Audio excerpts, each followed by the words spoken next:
I don't play this game to lose. I live like life on the line. A really pretty price was paid for mine. Ready for time, giving this high. Working on sweating, you see it in time. Victory is the sweetest drink. Strong as a Venus. Wanna make you all believe. Oh, nice. Knocks it down, another three. Oh, huge. Oh.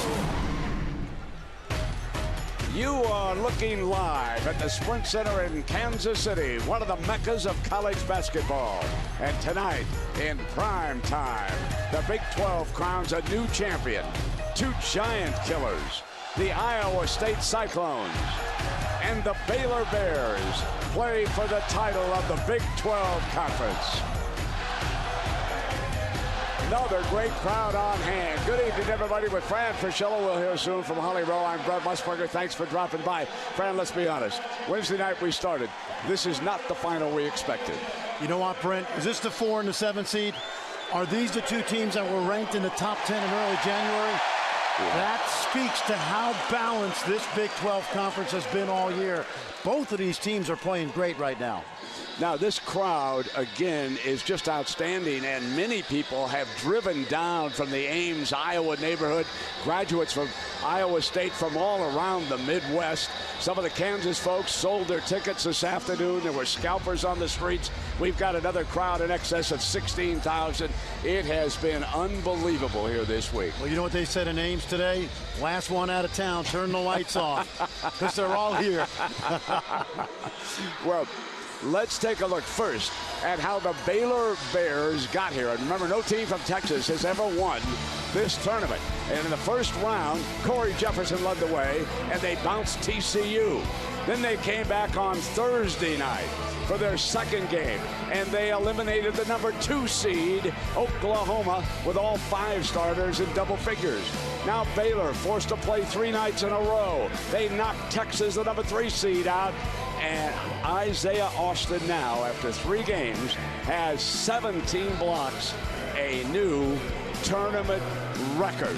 And so Baylor, with the 2 big men down low, have been very tough for anybody to deal with. And tonight, they will attempt to become the first team in Big 12 history to win games on 4 consecutive nights. That's the task they face here, because Iowa State did not have to play on Wednesday night, so they will only have to play 3 nights in a row, if you will. Now, let's go to the PA announcer, Mark Fitzpatrick, and meet the starting lineup for the Baylor Bears. And now for the Baylor starters. At forward is 6'6" junior from Galene, Texas, number 00, Royce O'Neal. At forward is 6'9" senior from Galene, Texas, number 34, Corey Jefferson. At center, a 7'1" sophomore from Arlington, Texas, number 21, Isaiah Austin. At guard, a 5'11" junior from Montreal, Quebec, number 1, Kenny Cherry. And at guard, a 6'2" senior from Burlington, Ontario, number 5, Brady Heslop. The head coach of the Bears is Scott Drew. Ladies and gentlemen, the Baylor Bears. And friend, Coach Drew has really been impressing you with the way that he's been running his zone defense here. He's made some great adjustments, Brent. Remember, this team has won 10 of its last 11. Look how high the gold jerseys are of that Baylor zone defense. They can really get out and challenge the three-point shooting. You have to look to the baseline, try to get it inside from there. But last night, knowing that Texas was not a great outside shooting team, they walled off that baseline, put the big guys back inside, and did a great job of stopping Texas. Fred Hoiberg's job tonight with the Cyclones is figure the zone out. Indeed. Coach Hoiberg is known as the mayor, and they're saying there's a new mayor in Ames indeed. Let's show you how the Cyclones got to this championship game. Melvin Ejim, the Big 12 Player of the Year. His teammate DeAndre Kane, the All Big 12 first teamer and the Newcomer of the Year. and they knocked out Kansas State in the 4-5 game. 91-85, Edgem with 24 and 10 rebounds. Dustin Hogue with a big double-double too. Then they were matched against the #1 seed, the Kansas Jayhawks, and they knocked them out 94-83. George Niang unstoppable. 25 points and 7 assists in that game. And you can hear their crowd roaring in the background as the members of the traveling party have been introduced to this sellout throng here in Kansas City. Now, let's meet the starters for the Iowa State Cyclones. And here are the starters for the Cyclones. At forward, a 6'6" senior from Toronto, Ontario, number 3, Melvin Edgem. At forward, a 6'6" junior from Yonkers, New York, number 22, Dustin Hogue. At forward, a 6'7" sophomore from Methuen, Massachusetts, number 31, George Niang. At guard, a 6'2" freshman from Flint, Michigan, number 11, Monte Morris. And at guard, a 6'4" senior from Pittsburgh, Pennsylvania, number 50, DeAndre Kane. The head coach of the Cyclones is Fred Hoiberg.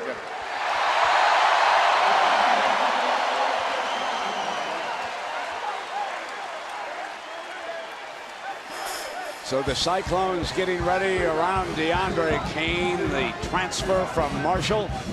I think we saw Niang with that bandage up over his eye. As a matter of fact, Holly Rowe, I saw a few of their fans around here with bandages. Well, that's right. George Niang suffered a cut above his right eyebrow last night in the game. He had to have 5 stitches, but it was a bloody mess. A few scary moments as he was helped off the court, but he pumped his fist, waved to the crowd, and boy, it has really rallied this Cyclone fan base around George. He's a tough kid, but he showed his toughness last night. All the band members showed up today with Band-Aids over their eyes. Folks in the crowd of all ages. Fred Hoiberg's kids even have it. He came out to shoot beginning of warm-ups, and he got a huge ovation for the fans here. They love his toughness. That is what the Cyclones are all about, and they're letting him know that they support him today. Well, these two teams, Fran, have played twice during the regular season, and a different conclusion in each outing. And no surprise, Brent, each team won on its home court. And keep in mind, one guy, DeAndre Kane, you see his numbers in the first meeting. He's averaged 25 points a game against Baylor in the 2 meetings. Both teams shoot it well from behind the arc. John Higgins will throw it up. His 7th Big 12 championship game. Tom Eads, his 1st. Mark Whitehead, his 5th. That's your officiating crew, and it's a good one tonight for the championship game. Baylor with the first possession. Jefferson kicks back outside. They work it around, and now they load Isaiah Austin Lowe. Back outside, Cherry. They missed the first shot, and Edgem with a defensive board. They double teamed in the post. They'll do it all night, but Baylor good at passing out of that double. Let's watch the zone, Brent. Keep your eye on the baseline. Let's see if the ball can get there. And then Edgem comes down the middle off the high read, and he missed it into Jefferson's hands. So both teams missed their first trip. They got the ball where they wanted it, but they're dealing with 7-1, 6-9 back there.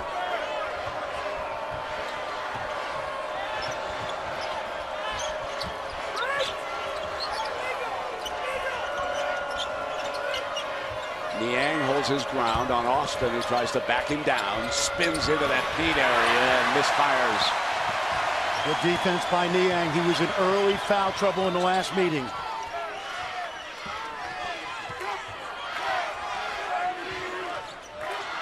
If they can't go baseline, they'll go through the middle of the zone. They tried it there. Niang couldn't hang on to the pass, so they've turned it over, and here comes Cherry. Floater in the lane puts Baylor ahead. He's the catalyst, Brent. They've played their best basketball when he's recovered from that turf toe injury. Niang has to kick it out, double team by Cherry. So Kane now penetrates, goes left hand, and Austin rebounds the miss. Cherry again looking for open floor. Heslop a great spot up shooter, and Morris was all over him. Austin has great range, but not this time. But O'Neal, offensive rebound, missed the putback.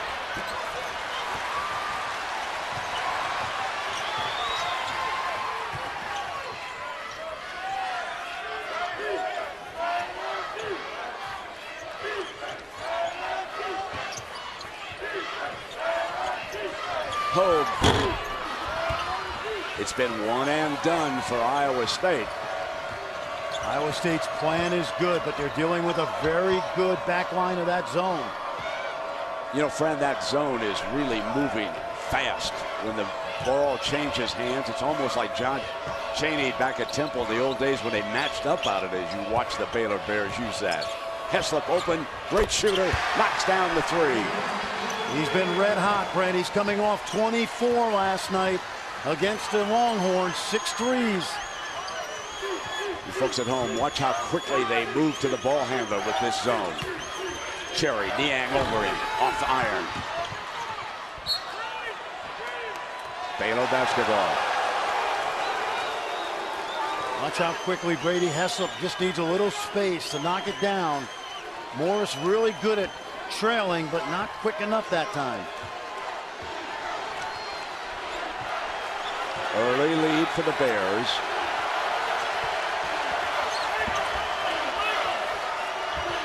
Jefferson loses control, but O'Neal digs it out. Here's Cherry. Bluffs the three. Heslop coming again. 2 of 2. No daylight. You cannot give him daylight. Not the start Hoiberg was looking for with the Cyclones. They're having trouble getting on the inside, just as Texas did last night. So Kane will gun the long ball. And Edgem with a big offensive rebound was off balance and couldn't put it back. I'm going to tell you, Brent, Isaiah Austin has not blocked a shot yet, but he spooked him inside. Baylor basketball. And checking in as our first substitute, Naz Long, who has played well off the bench for Coach Hoiberg. Morris will take a seat. He'll talk to Fred.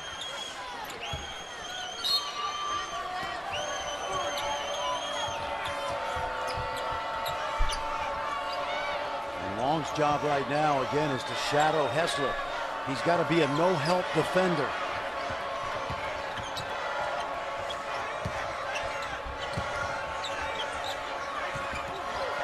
DeWeave and Cherry's open, left corner.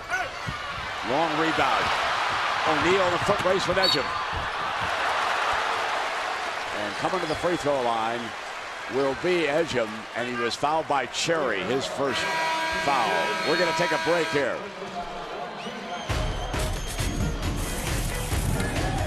Big start for Heslop and the Bears.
ESPN's exclusive presentation of college basketball is brought to you by Phillips 66. Proud to be here. Dick's Sporting Goods. Every season starts at Dick's. And Subway. Fire up your breakfast at Subway with a spicy sriracha sauce on all of your favorites. Well, yesterday, one team for each Big 12 school was invited to represent them at the first ever Barbecue U. 4 categories: ribs, burnt ends, pork shoulder, and brisket. And Iowa State came in first. They held the title of Kansas City's Big 12 Barbecue U Grand Champion. So congratulations to the Cyclone barbecuers. Come on, Lubbock. Come on, Texas Tech. Where's those barbecuers? Let's go back to Austin, Fred. Well, watch this, Brent. He doesn't block this shot, but look at the challenge. Now, why is this important? He's already got the tournament record with 17 blocks, but he doesn't have to get everyone to spook the Cyclones in the paint. Well, Edgem puts Iowa State on the board. The Cyclones missed their first 6 field goals in this game, and so that defense effective again, and he missed the second free throw. Franklin, by the way, as Franklin comes up, folks, look at the shoes. Look at those shoes that number 4 is wearing. It's blinding me over here, Fran. Easter Bunny. Oh, those are something now. Jefferson up over the top. That's his first shot, and he missed it. Oh, they have him. Got wide open, and Edgem misses on the pass from Kane. Edgem did not shoot well against the Bears in Waco late in the season. Remember this, the Cyclones were held to 61 points in that game. They're low for the year. And I'll tell you who else struggled, George Niang. Same reason, that length inside. This defense, as you look ahead, and you folks considering your brackets, let me tell you right now, this Baylor defense is going to be very tough to deal with. Franklin whips it back. Lord Jeff is open, misses his second shot. Edgem with another defensive board. And that's 5 rebounds for him in the early going. If you're Baylor now, you got to keep your eye on Naz Long, the sophomore from Toronto, shooting it really well. There's Niang quickly in the paint. Just cannot buy a field goal. Long, bad miss to the right. Talk about cold shooting in the early going. I am telling you, Brent, even that Niang miss, he knew the 7'1" center was in the vicinity. They've missed their first 8 against this Baylor zone. That's why they're down 7 here in the early going. Franklin has replaced Cherry, running the Bears right now. Transfer from Cal. Austin putting it on the deck. Now Edgem is keeping Jefferson away from the basket. Austin misses, and that sets up a defensive board for Kane. Headman now is Niang. Open Edgem again. And Jefferson's size forced him to go back out. Niang, no. But Hogue with an offensive rebound. They're hesitant. Niang on a run into the lane. Got his own miss, stays with it, throws it up. No, and it's Baylor basketball. Here they come again, leading 8-1. Everything's challenged, Brent. You talked about the zone. It starts with the paint. Jefferson and Austin. They are 0 for 12, Fran.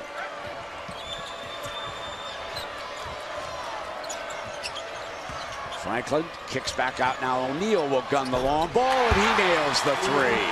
Not a surprise. He's really played well, Royce O'Neal, the transfer from Denver. Shooting in the mid-40s behind the arc. Kane outside. Now they're 0 for 13, and Edgem runs it down. And a blocking foul against O'Neal.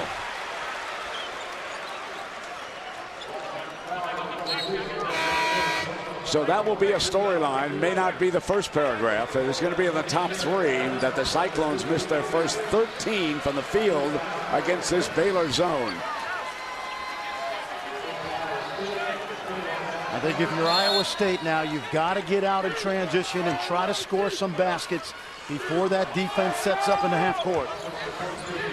Now Matt Thomas is on the floor. He's a long-range shooter. He's number 21 handling the ball. Niang at the top, guns it, and they're 1 for 14.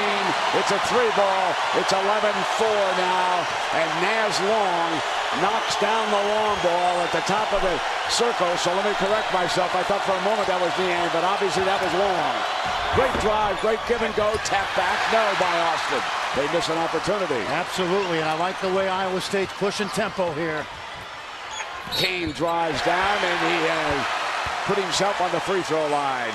And he is fouled by Big Rico Gathers. Brand, Iowa State plays at the 3rd fastest tempo in college basketball.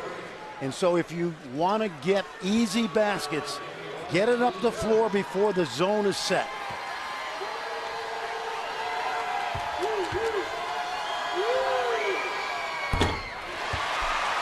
Digging back.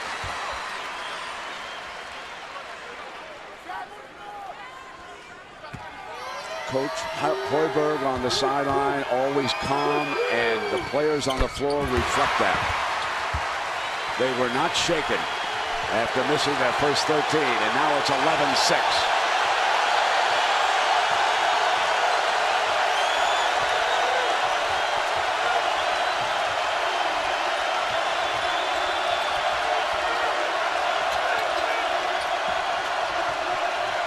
Franklin, deep 3, knocks down another 3-ball here for Baylor. They're making a living from beyond the arc in this game. What they do so well, Brent, is they pass out of those doubles to the weak side of the floor. Excellent execution. Quick move to edge him from the right corner. Into Franklin's hands, and here they come. Going to try to drive it. It was knocked out of bounds. Baylor basketball. We're going to take a break here at the 11-16. Coach Drew, he has learned on the job, folks. He's a much better game coach than he was about 5 or 6 years ago.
We welcome you back to the Phillips 66 Big 12 Championship. It's part of Dick's Sporting Goods Championship Week here in Kansas City.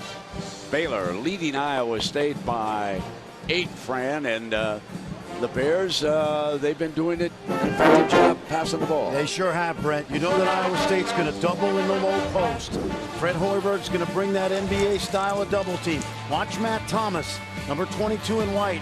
He'll challenge and double right there. Freeze it, guys. There he is now. Pass is going to go weak side, and Thomas has got to get it back out to Gary Franklin. This is a great delivery by Austin and a good swing of the ball. That's their 4th assist on 5 baskets.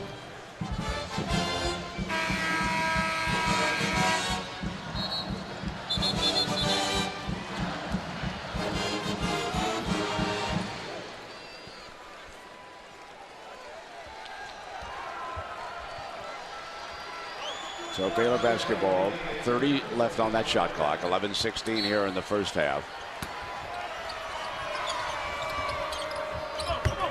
Sherry waits for Franklin.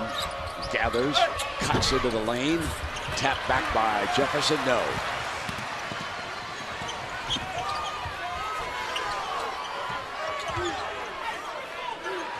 They tried to push it, couldn't get anything. Now they'll have to run offense versus the zone.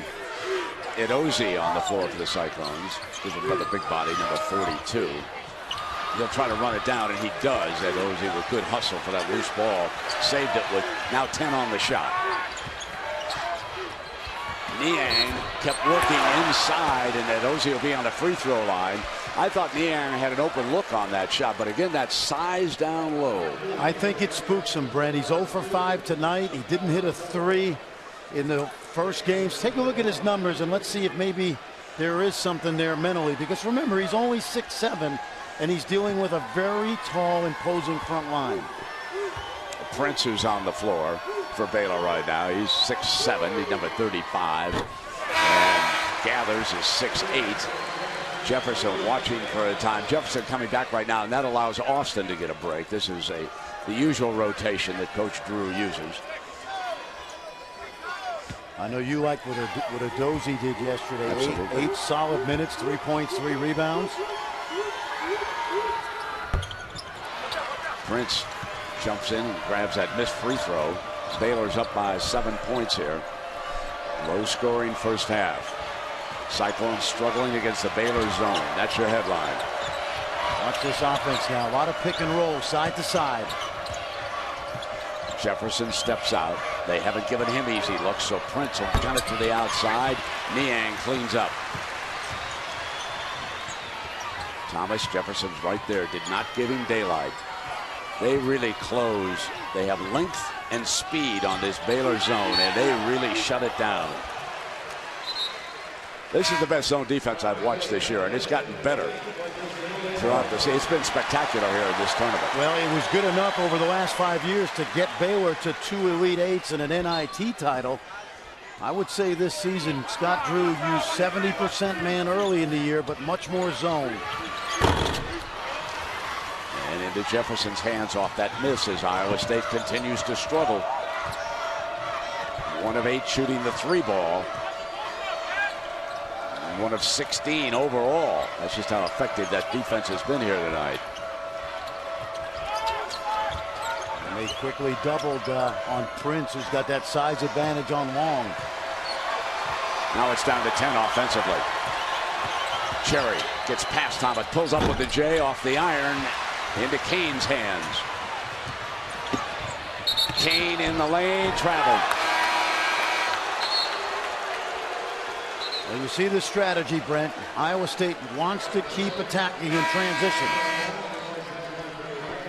So Iowa State shooting about 6% in this game, and obviously that's not going to continue, but it does give you an indication of how TCU, they shot 45% in the opening game on Wednesday. That's the highest percentage anybody has shot against this Baylor zone. Yeah, exactly. Oklahoma shot over 33s in that game and really came up empty.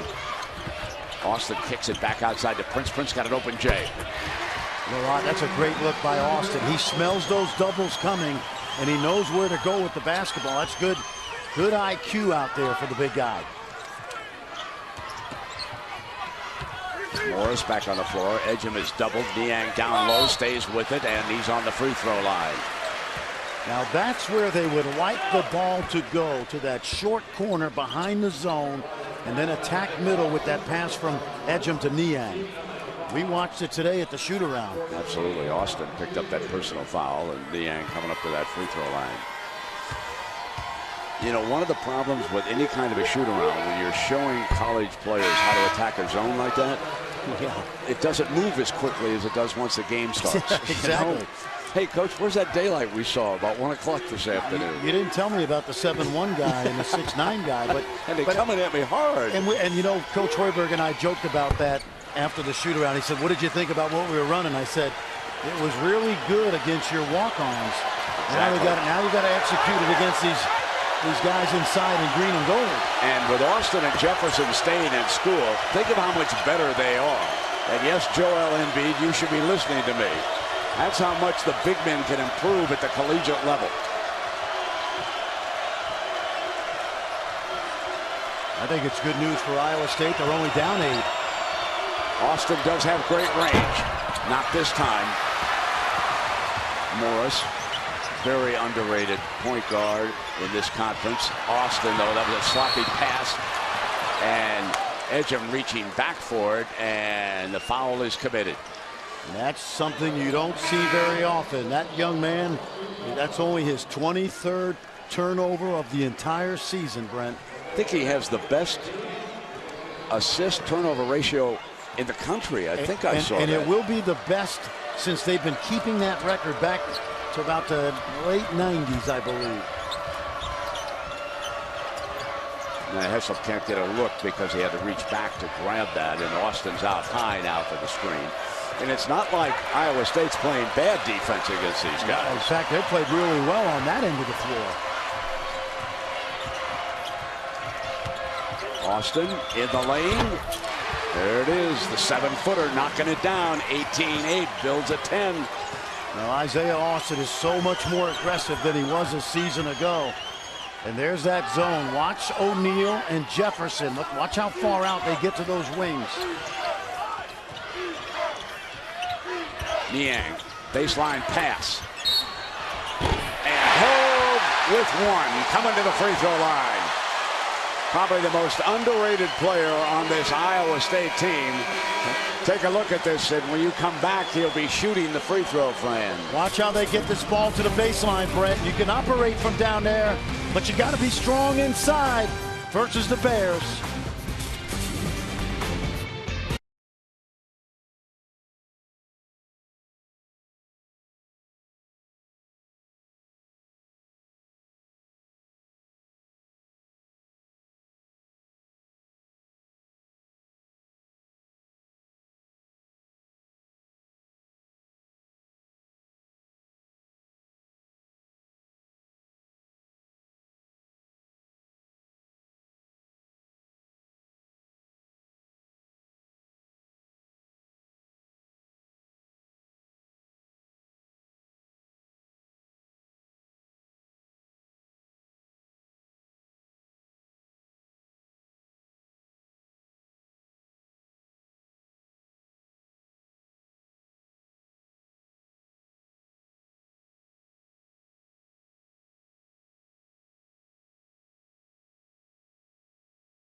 Reese Davis with you, checking in on the Big East Championship game. Providence and Creighton, this is the end of the half. The Friars have the 7-point lead, and Carson DeRozier is going to go to work and put it back. Creighton, the most efficient offensive team in the country, held to 17 points, the fewest they've had in Doug McDermott's career in the first half. He's got 9 of the 17, guys. All right, Reese Davis doing yeoman work with the gang back in the studio. And let's check in with Joey Brackets. Now, the byes mean they won't have to play in Dayton, according to Joe Lunardi. Arizona State, SMU, Tennessee, Xavier. But those other 4 would. The Nebraska would make it, and they would head for what we used to call a play-in game. But for some reason, they don't call that round 1, which really messes me all up. All right, 18-11 now. And the Bears come down to the attack. Quick turnover. Chance for the Cyclones here. If I'm Fred Hoiberg in that last time out, I'm telling my team, guys, we can't shoot any worse, and we're still in this ball game. Just relax. They are 2 of 17 from the field, and they have turned it right back over when they had an opportunity. Back-to-back turnovers, and Cherry had an open look and didn't put it away. They're pushing pace. They don't want to play against that zone if they can avoid it. Wow. And another turnover. Now Cherry's going to try to take it to the rim. Rejected, and underneath, Kane coming up for it. That was good hustle defensively. Absolutely. A couple sloppy passes by the Cyclones. Take a look at Cherry. Young man from Montreal. Went to high school in Washington, D.C. And he has been the difference, Brent. Long was in pursuit, but watch Kane get that junk out of here. How about this young guy? He did not have a Division I scholarship until he went to State Fair Community College in Missouri. And he's filled in admirably for Pierre Jackson, who was a great player a year ago. Then a big addition to Coach Drew's team. They've led it all the way, shooting their first free throws of the night.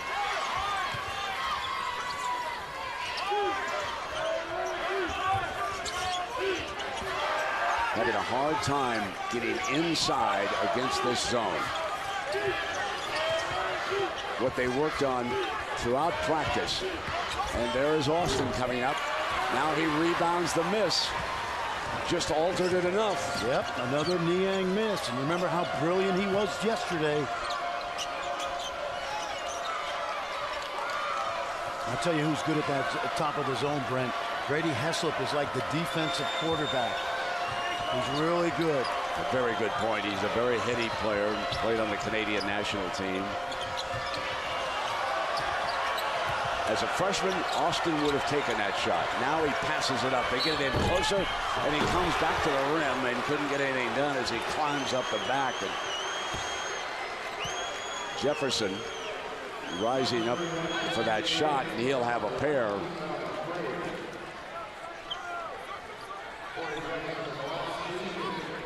Jefferson has had a tremendous championship here in Kansas City. But looking for his first point here tonight. With Iowa State been able to shut him down.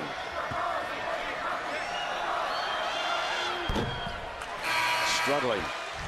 Championship week continues on Sunday on ESPN. ACC Championship, Duke and Virginia. That'll start it off at 1.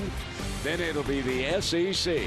Kentucky with another chance to see if they can beat the Florida Gators. The Gators are headed for a 1 seed regardless of what happens in that game. And a lot of folks think they're going to cut down the nets in Arlington, Texas. Coach Billy Donovan doing another great job in Gainesville.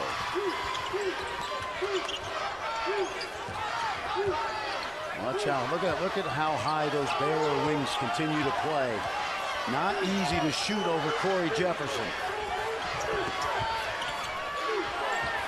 So Long nails a 3 ball. One way to answer. The margin 7. Good ball movement. They went inside into the mid-post. Back out. Quick release.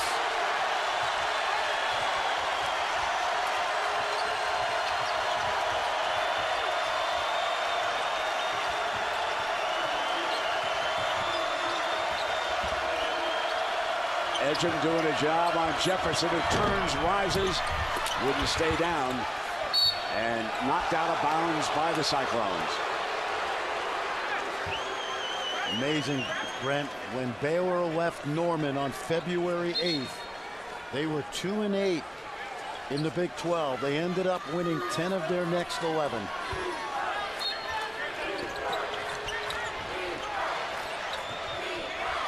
Good job by Long, not giving Heslop quick daylight on that inbounds pass.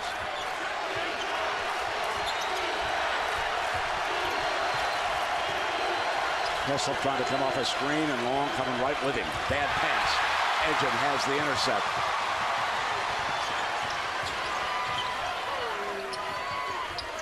Now Niang trying to get it up high, and there was that influence of the 7-footer again. But Cyclones dig it out. Hustle possession.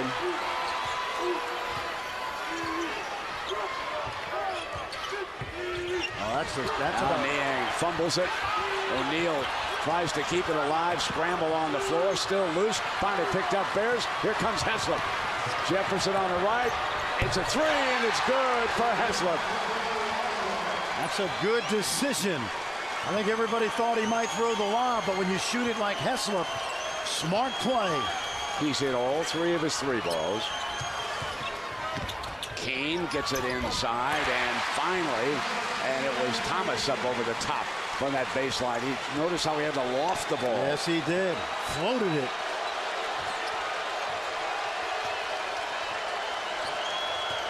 Couple stops by the Cyclones, couple scores. Well, they're letting Austin shoot that shot. That's where they'd love to keep him. Now Kane at the other end. Stops, pops, 3 ball. Back now to within 5. That's 1 stop and 1 score.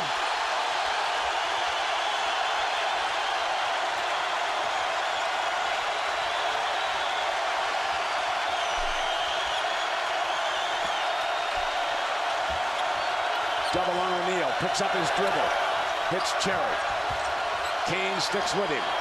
Jumper is a tough one over Kane. This is exactly how he's played over the last 11 games. 14 points, 6 assists, crucial baskets. Thomas fracks it. He's got Niang outside. There's that drive, and he has to pass it to Ejim, and the foul is going to go. It's on O'Neal.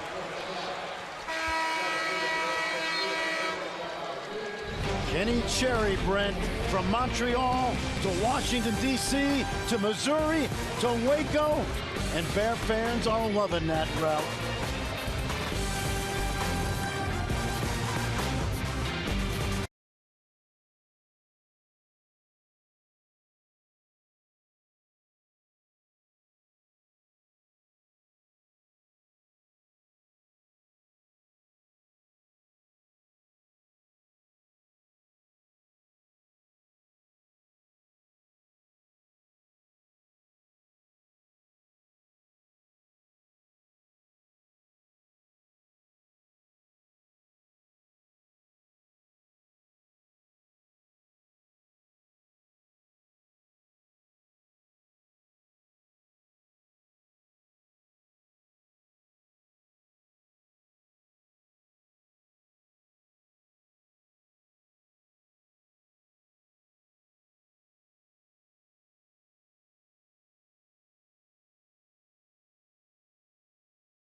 I'm Reese Davis, Buffalo Wild Wings halftime report coming up in just a little bit. The SEC showdown is set for Sunday. Number 1 team stays hot. Kentucky ready to challenge Florida on Sunday.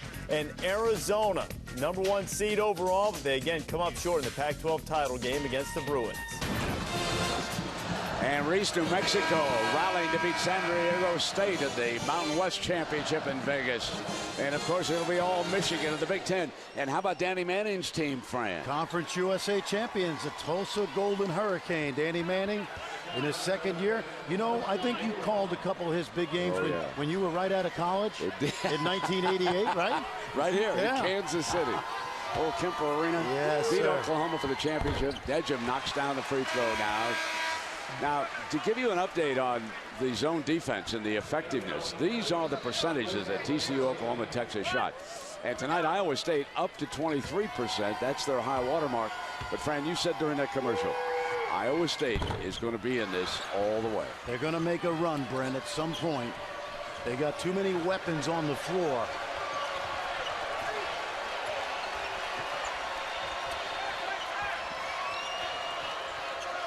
Watch Heslop now. They're going to try to spring him. Morris is right with him. And one. Good pass from Austin down the baseline to Prince. I want to tell you something, Brent. That wasn't a good pass. That was a great pass.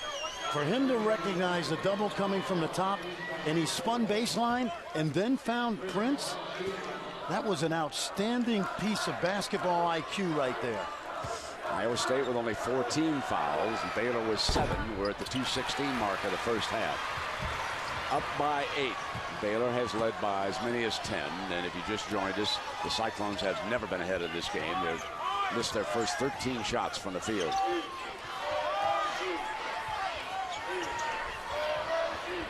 Morris drains the 3-ball, and they pulled it within 5. He's sneaky shooter.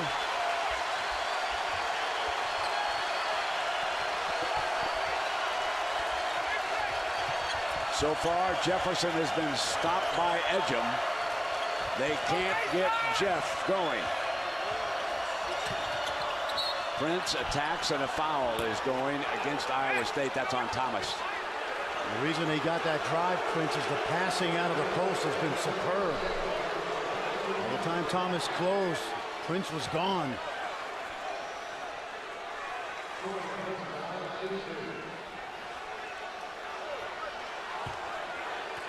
They call that a shooting foul. Only the 15th foul on Iowa State. ABC's NBA Sunday Showcase, Miami this weekend. Dwight Howard and the Rockets head east to take on the Heat. ABC's NBA Sunday Showcase, 3:30 on Sunday. Guess who's going to be the big story? Now LeBron James, the new general manager of the New York Knickerbockers. Phil Jackson. He's going to earn all that money, Brent. Every dime. That's not going to be easy. No. There's no Michael Jordan waiting for him. There's no Shaquille O'Neal waiting for him. There's no Kobe Bryant. It will be interesting to see what he does with Carmelo Anthony, because absolutely he's been so good with superstar players. Yeah, that's been Phil's strength. Certainly was on the bench. Heslop is controlling everything out top. They went pick and roll right there. He navigated everybody through it. Niang, beautiful move, even with Austin down low. And they close and they turn it over, trying to get the ball up the floor. Happiest man in the building right now, George Niang. He was on a schneid, 0 for 7. Look at this now. That's a good finish. He was 6 for 28 this year against Baylor. Prior to that, hoop. He had Austin where he wanted him, behind him. Yeah, exactly.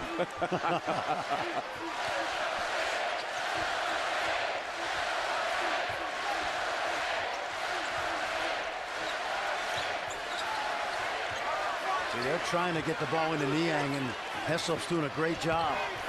Niang again. Up over Gathers that time. Pulls him to win 2.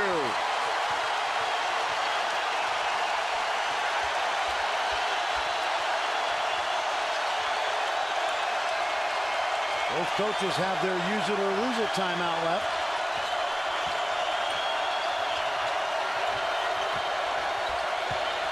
Gathers, muscles one.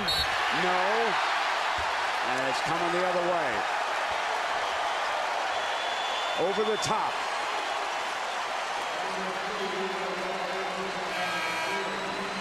And that is number 3. If that is on Gathers.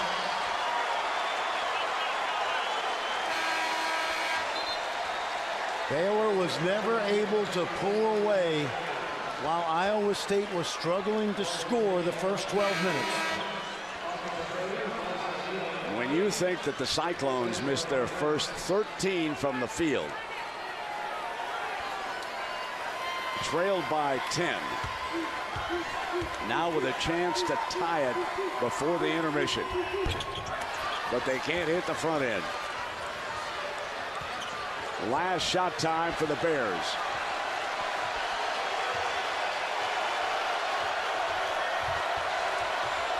The Bears need to shake Jefferson away from Edgem. They are not going to win unless number 34 can contribute offensively.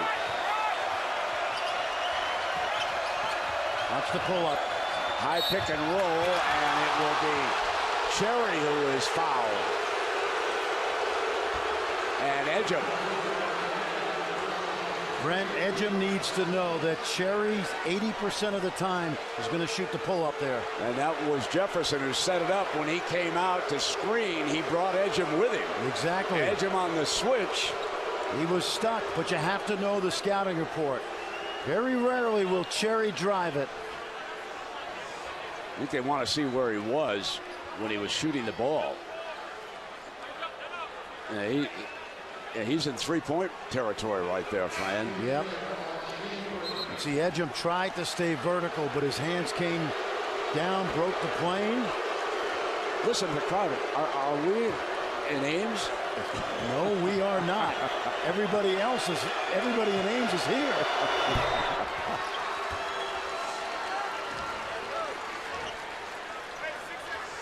So the Bears are going to take a lead into the locker room at the intermission.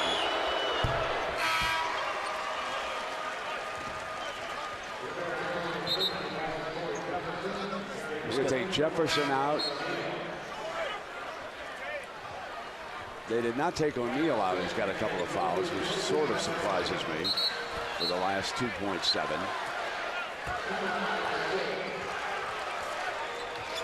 So we're going to take a break here. Baylor leading 31-27.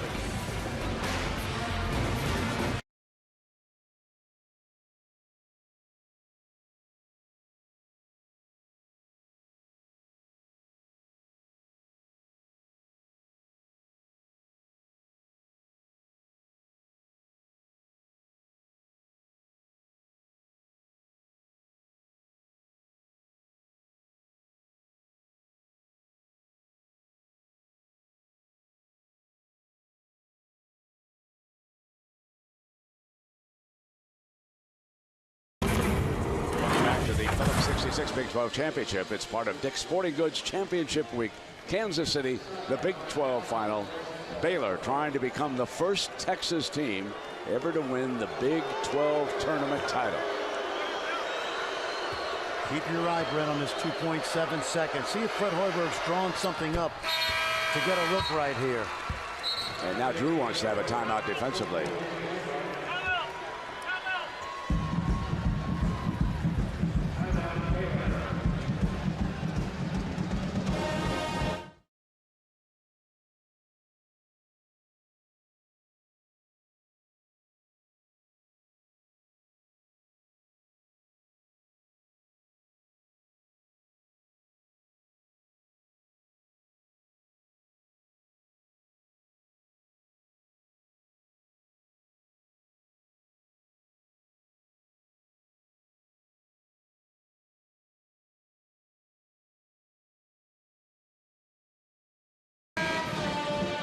Well, you can see that slow start by the Cyclones, but since they've been blazing away.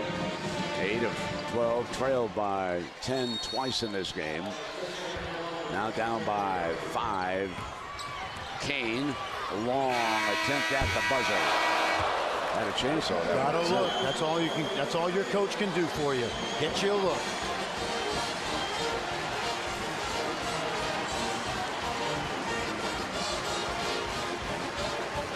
So Holly is with Coach Hoiberg, so let's go to Holly now. Well, Coach, you trailed by as many as 10, but you were able to close it to 2 at one point. What did you start to see against the zone that you can do more effectively in the second half? Well, we really need to get that thing in the middle and work the short corners. We're keeping it above the free throw line too much, and that's where they got all that length out there.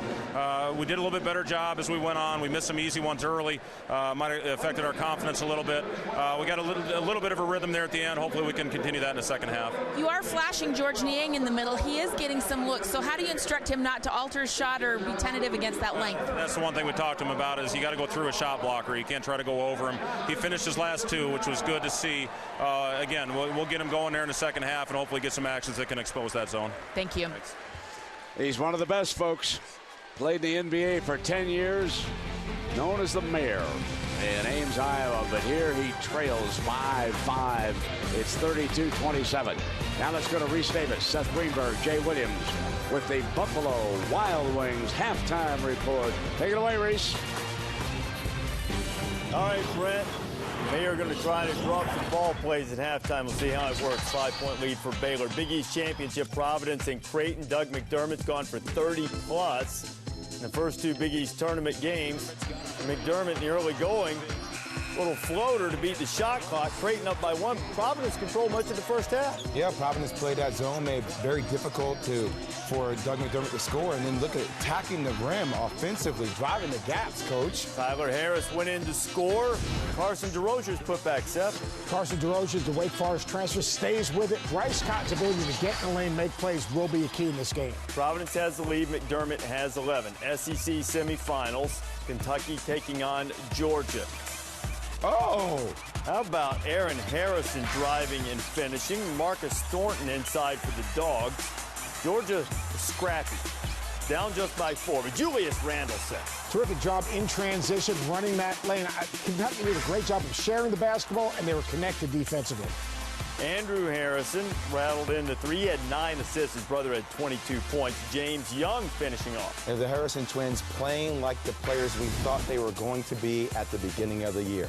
Kentucky moves to the SEC championship game, beat Georgia 70-58. The first semifinal, Tennessee and Florida. Second half, Gators down 7 at halftime. Patrick Young going to work. Now it's a 3-point game. Then the freshman Casey Hill. Casey Hill finding a way to get to the rim. How about the battle of the men down low? Some big boys down there, Coach. What a terrific play right there. Casey Prather chasing behind the ball, not the man. Dorian Finney-Smith pushes it.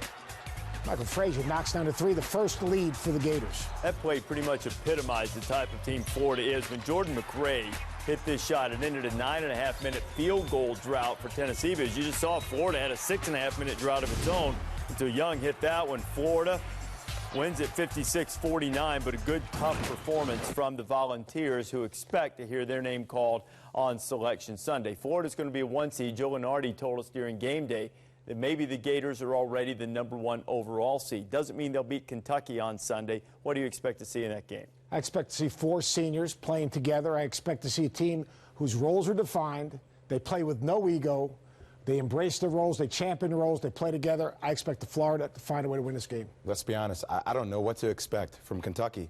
If they play like they did the last 2 games, that's a team that could beat Florida, but they can also revert back to being a team playing of 5 individuals. But if they take care of the basketball and the Harrison twins played the way they did today, they could be in that ball game. It could be a heck of a ball game to watch. Kentucky, wildly talented. When College Game Day was in Rupp Arena for the first meeting of the season between those two, it was evident who the experienced team was and which team was the inexperienced one. Florida used it to its advantage. Gators expect to be a 1 seed. They took care of business. Others did, and some did not on this Saturday.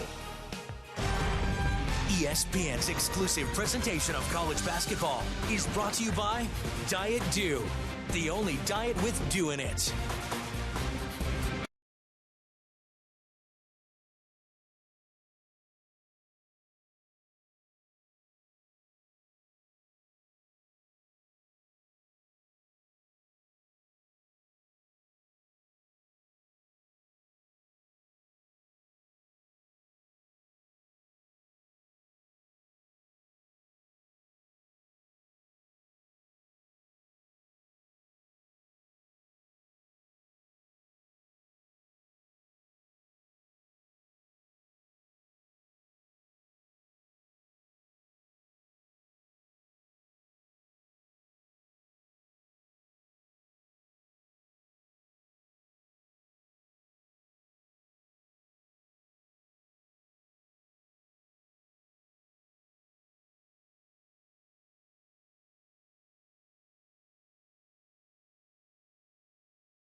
This halftime report is presented by Buffalo Wild Wings, the official hangout for NCAA March Madness.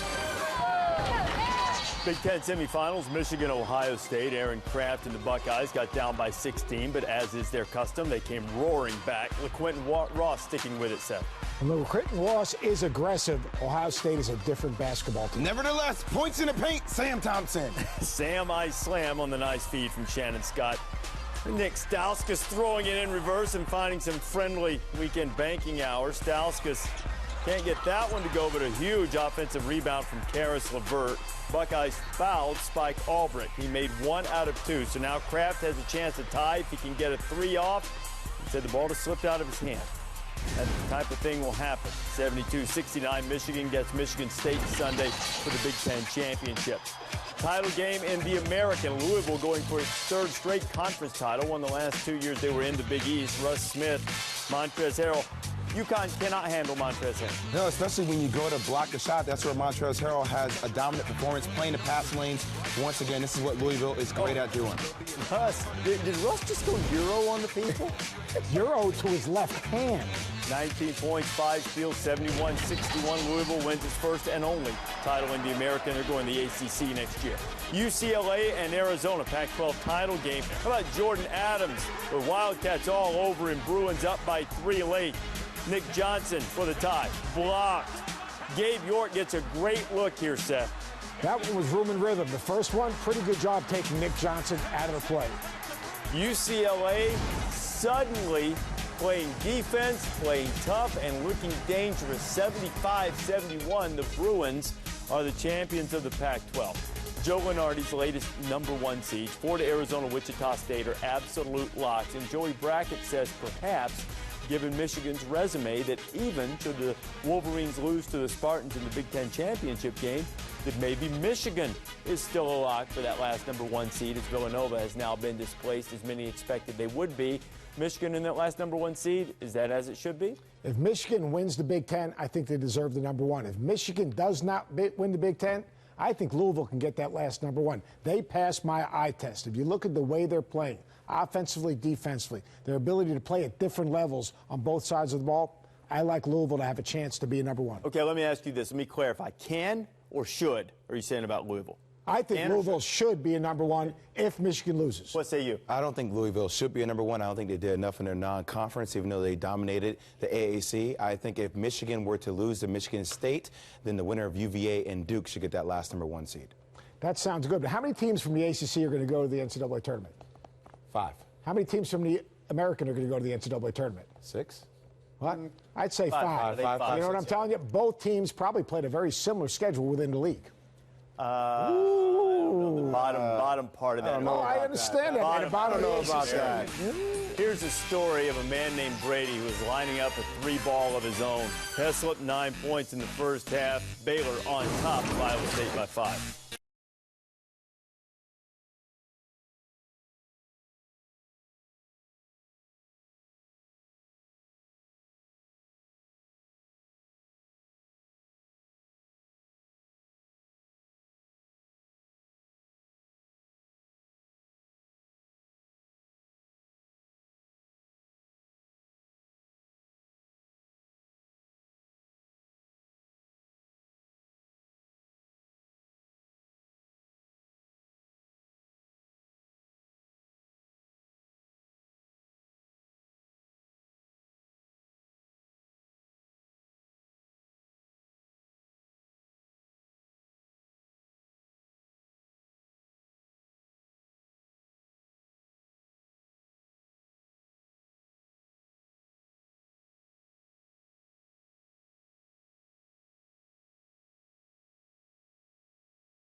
back to the Buffalo Wild Wings halftime report.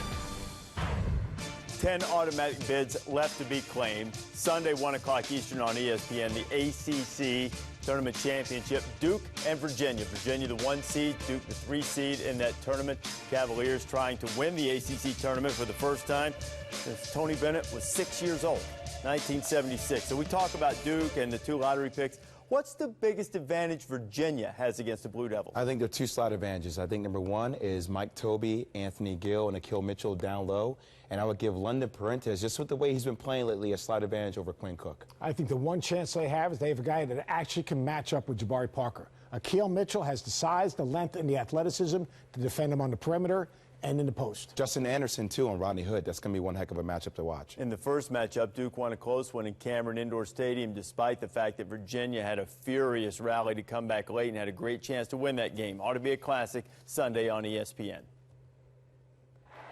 This halftime report is presented by Buffalo Wild Wings, the official hangout for NCAA March Madness.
Week, presented by Dick's Sporting Goods.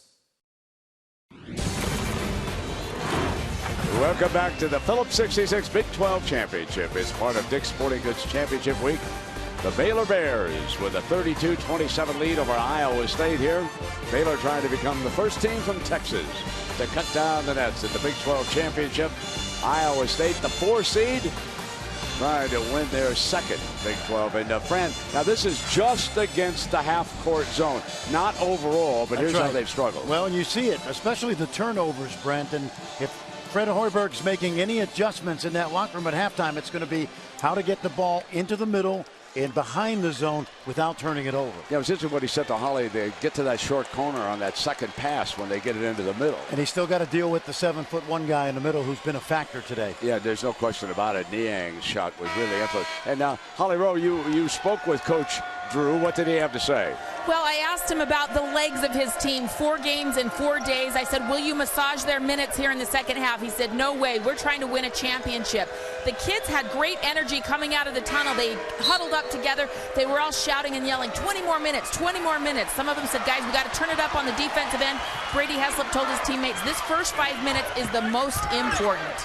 Great togetherness on both these teams, Fran. We've noted that at practice and watching them as they performed. I remember last night the way they photobombed Corey Jefferson behind Holly. That was something I showed that later on Sports Center. And Kane with a good spin move on Heslop, and he is fouled right at the top, and he'll shoot a pair. They took their time. They really couldn't get anything behind the zone, and Kane just took it upon himself to go one-on-one. But assistant coach Jerome Tang of Baylor told me before the game, he said, Coach, these guys love each other. And you got to have that kind of bond to get this far in the tournament or the next 3 weeks. 7 teams from the Big 12 Conference expected to be announced as playing in the NCAA tournament.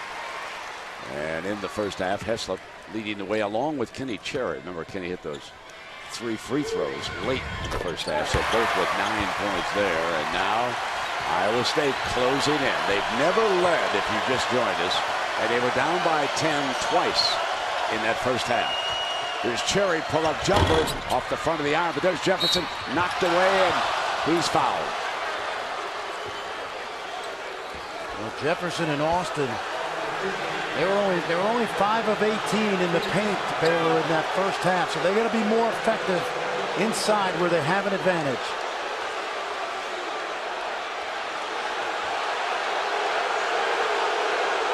The crowd not agreeing with the call here, and John Higgins, Tom Eads, and Mark Whitehead, veteran officiating crew tonight.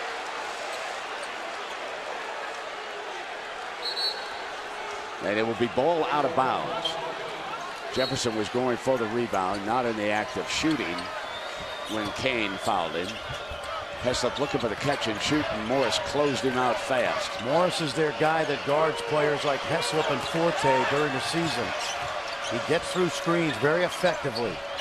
Well, if they keep Jefferson and Austin out on top, they could be in business, meaning the Cyclones. Jefferson very effective on that offensive glass, far away from the basket. O'Neal, though, takes advantage of the daylight and cruises. This guy, Brent, over the last 10 games or so, he's about a double-double guy. He started at Denver, transferred here. He was immediately eligible.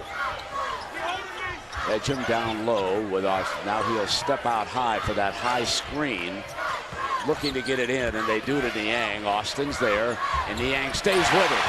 Beautiful move underneath on the wraparound. You know, you've heard me say this, Brent. You have to go at the shot blocker. You got to take it through his body, use the rim on the other side, but you can't baby it up there. That's exactly what Niang did, Fran. He just absolutely went right at the shot blocker. Heslop looking for daylight off front of the iron. Finally misses a 3. Hogue, bad pass. Cherry was right there, and it's turned over. Boy, Cherry's been everywhere tonight defensively. Now Austin puts it on the deck. Off-balance shot. Niang wrestling with it. Held ball. Possession arrow, Baylor.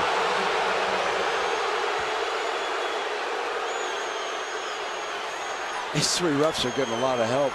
Yeah, they are. Yeah. Mostly in Cardinal and gold, too, right?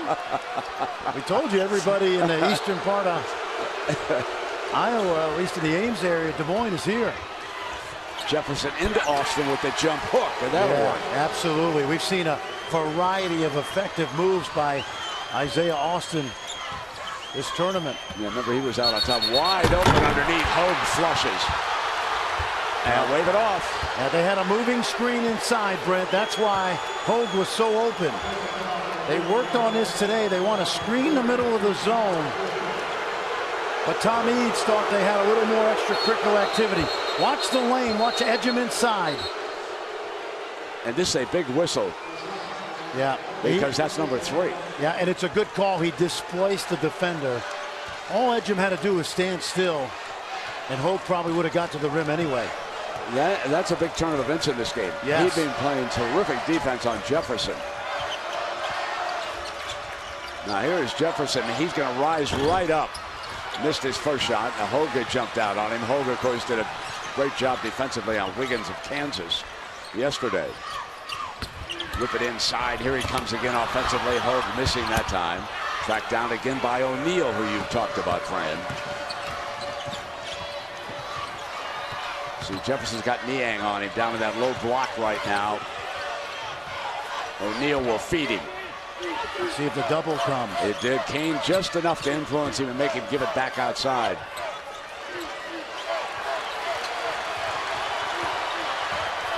Long is picked off. They give it back to Austin. Offensive foul on Isaiah Austin. And that's his second. Well, they tried to ISO him at the elbow, but Hogue did a really good job, Brent. He's been such a glue guy all season long. Watch the little pick and pop. Hogue set. Runs him over. Now, Iowa State's been getting the ball to the baseline better, but now they've got to finish plays. There's Heslop got a hand on it, but Niang saves it. Now off that penetrating move, Morris. Fine move. That's 5 points for Morris. Morris is one of those guys. He's a winner. He's won in high school. He's helping Hoiberg win here.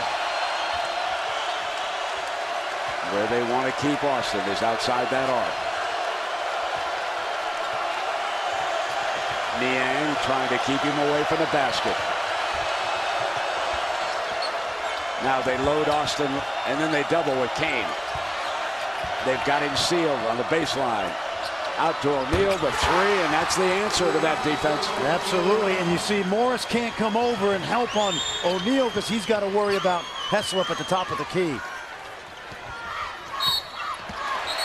Niang on the drive, but there was a whistle. And Heslop wants an explanation from Whitehead on that foul call. We'll take a break.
Let's check in on the Big East Championship game. Providence and Creighton Friars with a 10-point lead. Remember, it was a week ago that Doug McDermott put a career-high 45 on Providence. Knocked down the three there. 7-point game. McDermott has 19. All right, Reese, thank you very much. Baylor leading Iowa State 39-33. 15:50 left in regulation. Baylor has never trailed. As you take a look at the chart, Kansas Jayhawks, no surprise to anybody, they have dominated this championship. the Sooners of Oklahoma with 3, and the Cowboys Oklahoma State with 2. Missouri, before they left, won their second and then headed off to the SEC. Iowa State has 1 championship. So Baylor looking for his first, Iowa State for his second, and cleaning up his long. And they turn it over. And that is their 9th. And hold on now. I think they're going to change kick it. ball. Yep. They got a kick ball. Grady Heslop once again a nuisance at the top of that zone. Now remember, Edgham's only got 3. So at some point, Fred Hoiberg calculating in his mind when to bring the player of the year in the Big 12 back. Tell you what, Brent, Baylor's been really active at the top of that zone. We keep talking about Austin, but the guards have been active. Niang gets inside Austin, stays with it, and he traveled. Something he could do. Yes, he traveled 3 times yesterday. Now Franklin has replaced Heslop for Baylor. So number 4 is out there offensively, and here is Jefferson. And Jefferson looking for his first field goal. He's 0 for 4 from the field. He does have 1 free throw. He's just getting doubled quickly with the ball. Timeout is called. This is a media break here at the 15-minute mark. So we'll take a break. 14 on the shot when you come back.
Baylor leading Iowa State in the Big 12 championship by 6. And Fran, take us inside the play. Well, that play where O'Neal got the 3, Brent, I just want you to watch. This is good deployment of your shooters.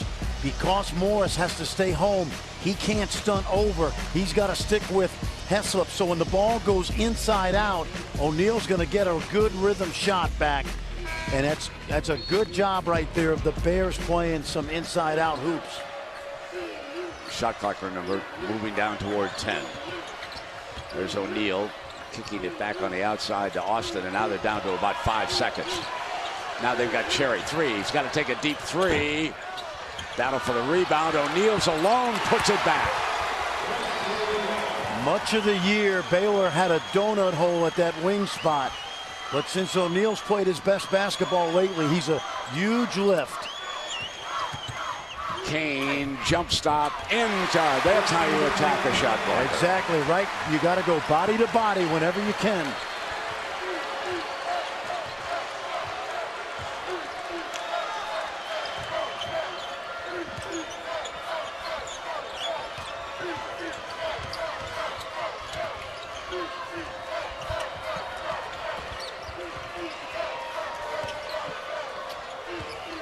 O'Neal, doubled, baseline pass to Cherry. Prince, down to 5 on the shot. Long fade by Austin, air ball. And an open pass now to Kane again, lays it in. Closing to within 4, and DeAndre Kane now, double-digit score in this game. Easy baskets before the zone sets up. That's what the Clones need. Just not getting into their offense quickly enough. The Bears have been stagnant their last couple of trips. Cherry, open fade, got it. Big jumper by the point guard. Brent, how many times tonight have I said, look at this, sloppy play. Knocked out of bounds by the Bears. How many times tonight have I said that Cherry's not driving it? He's going to get to that 15-foot range and pull up. And that's exactly what he did on the last That's field his goal game. That's got to be part of your scouting report. He's a rhythm shooter off the dribble. And by the way, he's really good. Now Niang bounces off Cherry. Awkward, put back, no. Tip again, yes. Hogue stayed with it underneath.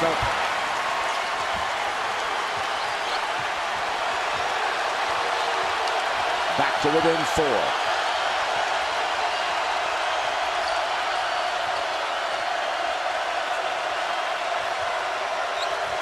$19,108.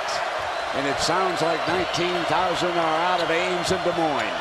Here comes Prince on the drive. They saw a mismatch and they gave Prince some daylight, a driving lane. Good call by Scott Drew.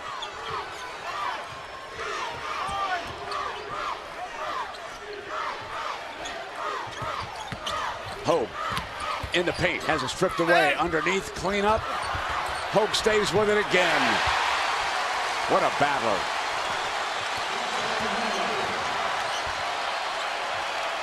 Staying within 4.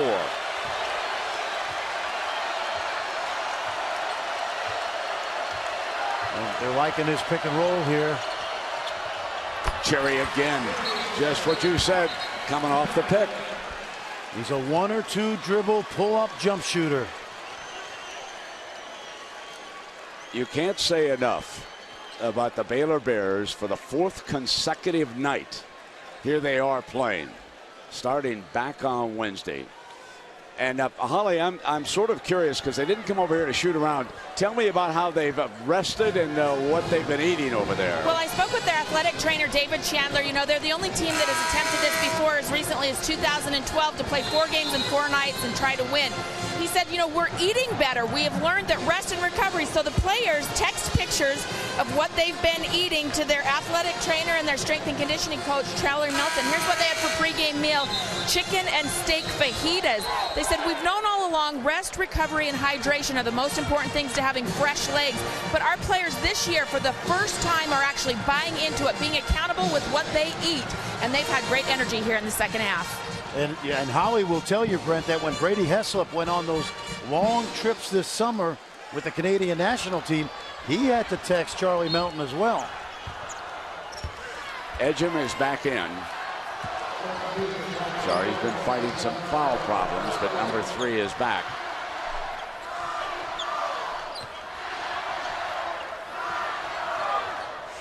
There he is handling the ball. Niang, nice pass. And it didn't stay down. He got as good a look as you could get. Shot was not blocked, but it was definitely influenced.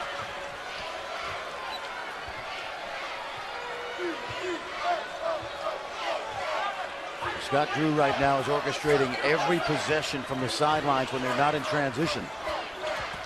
And he's bringing that shot clock down. Approaching 10. Austin says, why not? And it wouldn't stay in. Edgem with a defensive rebound.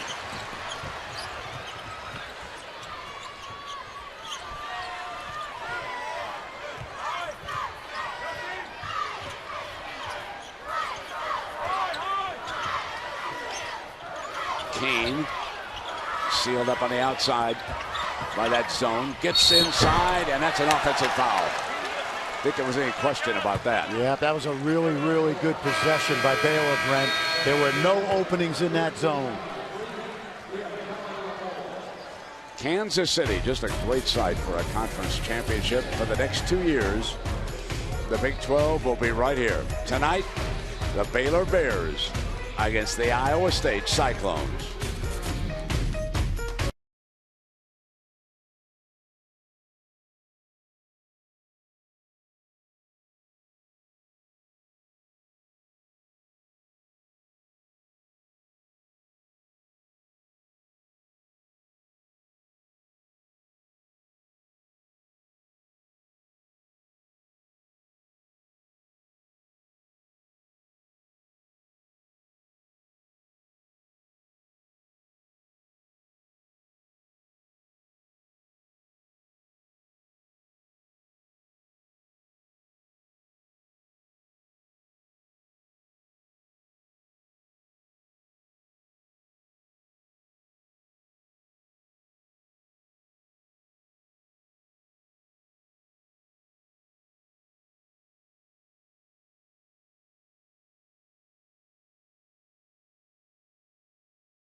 Baylor has never trailed in this Big 12 championship.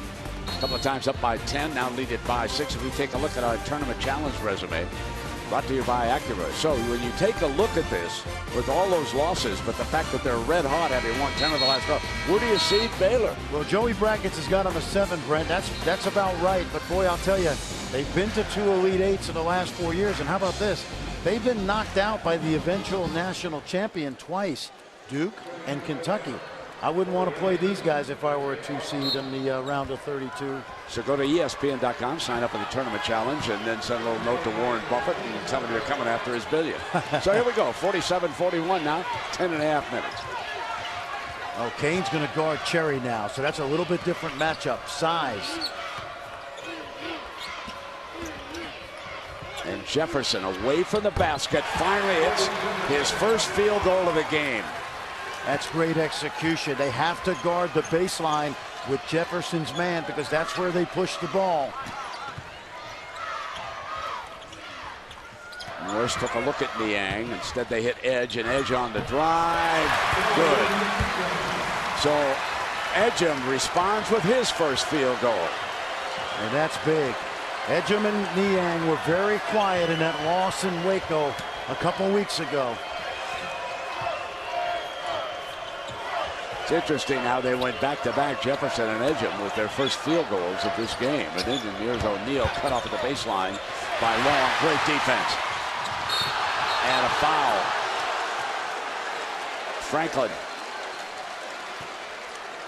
He almost had that steal, but a little bit too much reaching in there. Thomas back on the floor.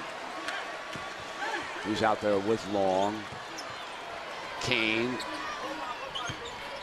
Edgem stays. They were trying to post Niang and they had him. Here's that short corner. Thomas off the dribble. Kisses it off the glass with a left hand. Wow, how about that? That's a confidence builder for the freshman from Onalaska, Wisconsin. They close back to within 4.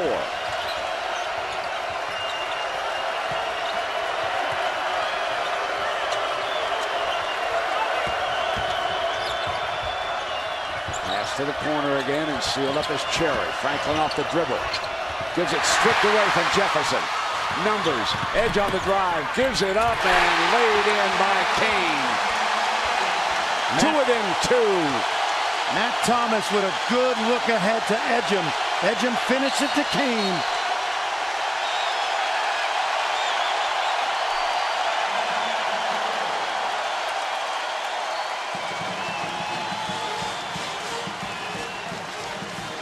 Madness is here, folks. Take a look, Brent. This is good teamwork, good team basketball. They come up with the loose ball. Matt Thomas knows what to do with it. He gets it to Edgem, and then Edgem with the really unselfish play. Kicks it ahead. Now they're going to play numbers. Edgem with a great play at both ends, defensively and then the assist.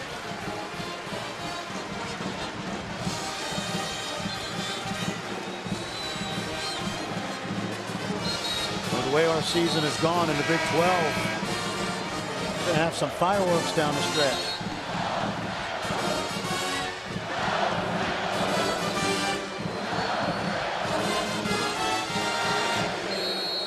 How was Coach Drew in that huddle, Holly?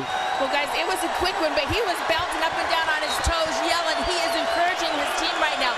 He wants them to have some energy here. He feels this momentum starting to shift, and his own body language in that huddle, trying to get the energy back for his guys. Jefferson in low, rises up, misses. Austin is fouled on the rebound. As Long wanted the over the back on Austin, and Mark Whitehead said no. He went vertical right over the top of Niang.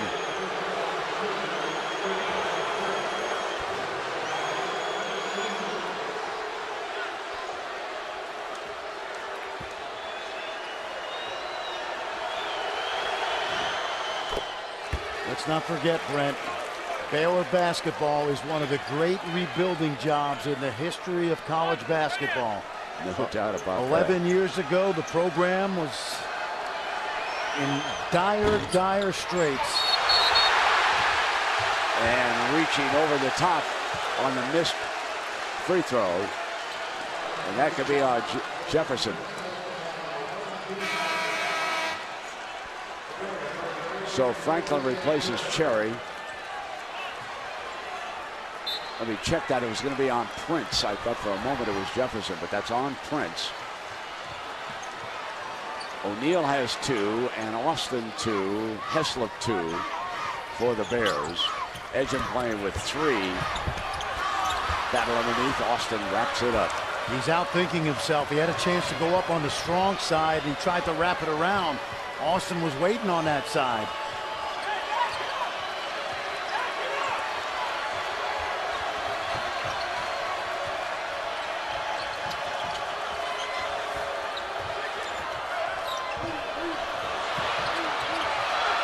Heslop gets daylight.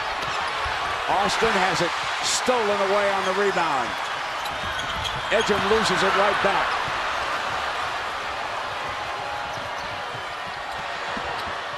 Franklin misses the 3. Jefferson sealed up. Good block out by the smaller Naz Long that time. Kane in low. Edgem can't handle his own miss.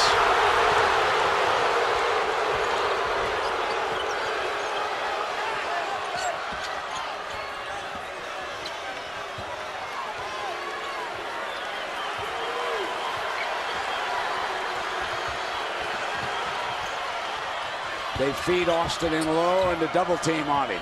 Well, he knows where to go with it. Prince spins in the paint, goes down on the floor, out of bounds, and it goes over. Cyclone basketball, 7 minutes. Drew said, wasn't there a foul on that? Didn't grab his arm on that? John, are you sure of that? I thought he had it, John. I think he might have missed that, sir.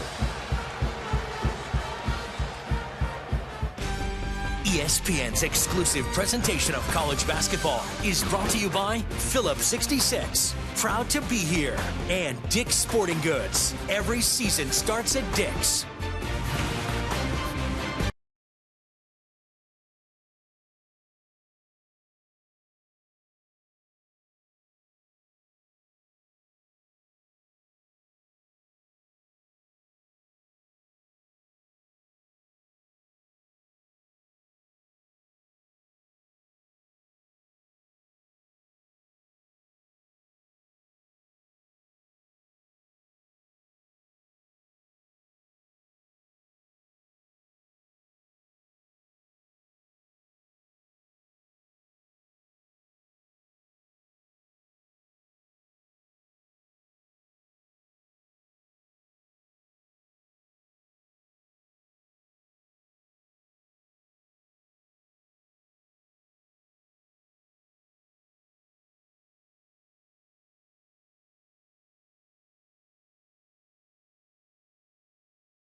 ESPN's 30 for 30 Requiem for the Big East explores the rise and eventual decline of the Big East Conference. 30 for 30 Requiem for the Big East, presented by Infinity, Sunday at 9 on ESPN. 50-47 right now.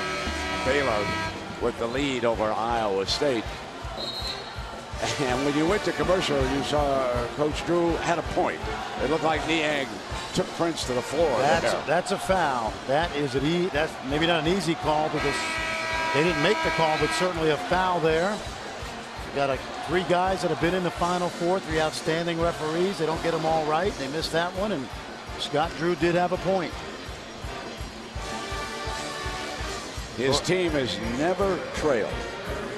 You know, in these 4 games, Brent, they've only trailed less than 2 minutes the entire weekend. A remarkable run. This is the 4th consecutive night that the Baylor Bears have played, and you wonder now a little bit as we come down to the last 6 minutes about fatigue in this game. Well, they just ran a play for Edgem to get the 3. Matt Thomas blew it up by being in the wrong spot, and Edgem said to him, "What are you doing?" Holly, what did that coach say about being tired? Well, you know, he told me at the half that he's concerned about his legs. They're short on a lot of jumpers, just shooting 38% as Matt Long hits the 3. But he said he's got to run for layups. He wants closer shots into the basket. Tied at 50 for the first time since the game began. Naz Long's going to be known as Mr. Clutch around Ames.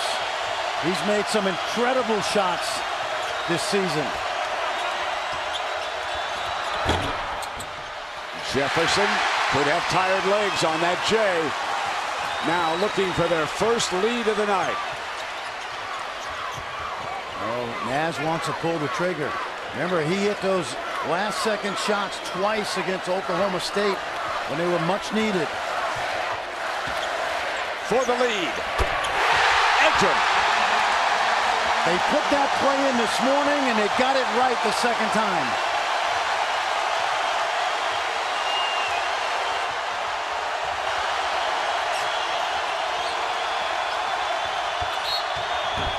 One.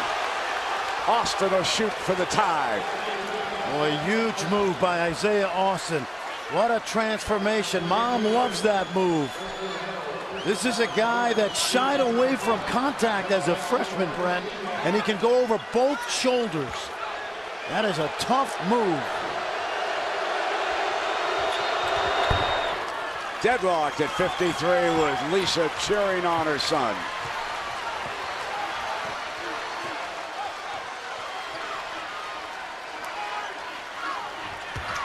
Hope on the free throw line. No hesitation there by Dustin Hogue. He had the driving lane. He went right to the rim. Went right at the chest of Austin. I want to tell you that there's one stat here in the second half. Iowa State has attempted only 1 3-point field goal this half. So at the intermission, Hoiberg said we've got to go at the bigs in low. Absolutely. There's a reason they're not getting those open looks from behind the arc, because the defense extends out to that line. So you got to fight fire with fire and attack that Baylor defense in the paint. There are only 3. Was that tying shot?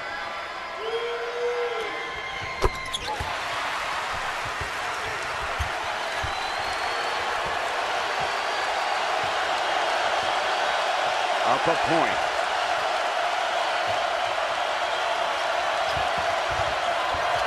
Watch Heslop.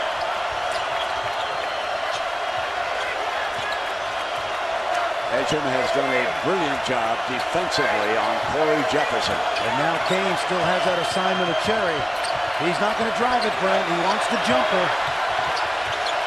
Kane knows it. Does a good job. 3. Austin. Got it. And the lead. I'm amazed at the transformation of this young guy. Made himself a lot of NBA dollars coming back and developing himself physically and mentally, learning how to play this game a little bit.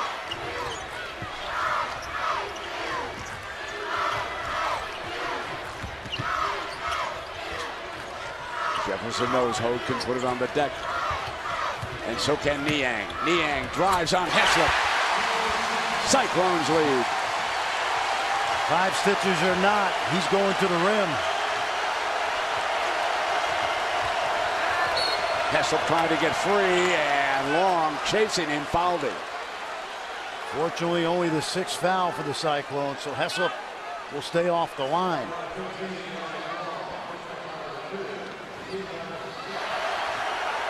Watch this now. Naz Long's not going to give him any room, but he holds him up underneath. Easy call.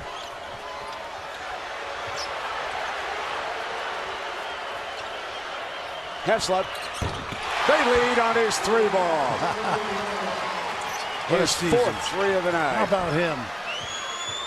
You know, he doesn't get many looks because he's the focal point of scouting reports, but he's an amazing shooter. Long again. Gets it back for the Cyclones.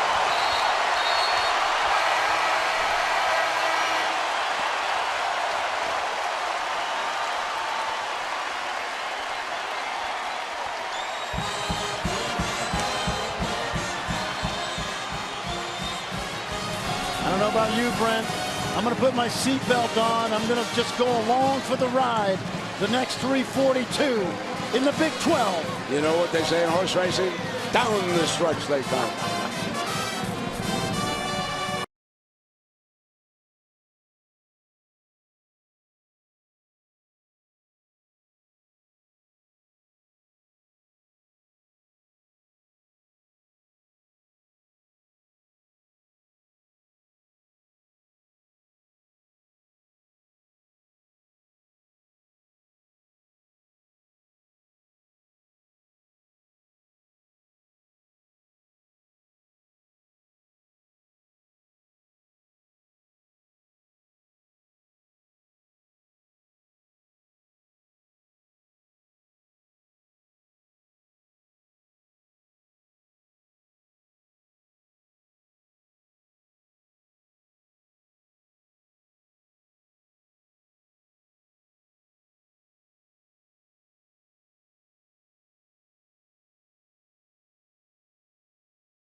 One of the moments we love, brought to you by Axe. Well, Iowa State, back in 2000, won the regular season title, went to the championship game, and then it was Marcus Fizer and Jamal Tinsley leading the way as the Cyclones beat Oklahoma 70-58.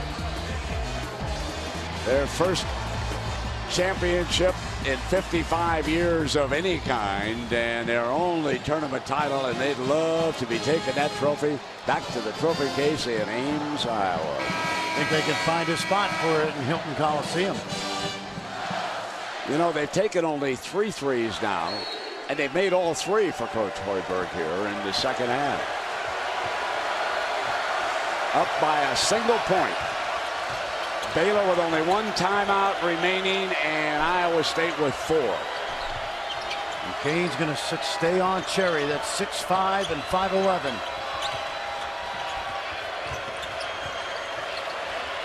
Two Toronto natives, Long and Heslop, hooking up. Cherry gives it back to Jefferson. 6 on the shot. Jefferson attacks, and he traveled.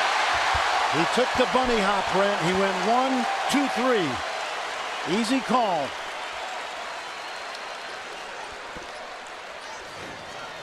Take a look. Watch his feet now. And there it is. No question. John Higgins with a good view of it.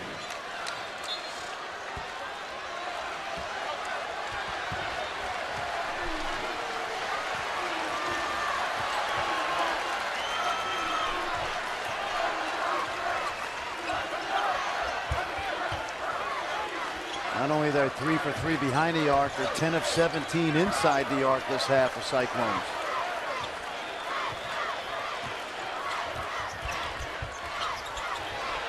Edgem! A 4-point advantage. They put that play in this morning at the walkthrough. It's the second time they've executed it correctly, a foul underneath. And that is the 17th foul on Iowa State. Watch this, Brent. They're going to screen in for Edgem. Watch Niang. As they come off the screen, Edgem's going to set the screen on the ball, and then he's going to screen back in. Edgem's going to go behind. You know, we talked about the adjustments Fred Hoiberg would make. That's why we came to the shoot-around today to see him right on cue. Big front-end free throw for the Canadian marksman. 13 for this game for Brady Hessler.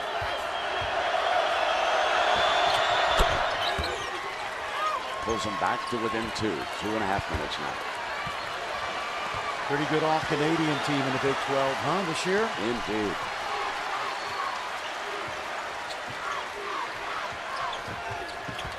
Open is Hogue underneath, and the wraparound.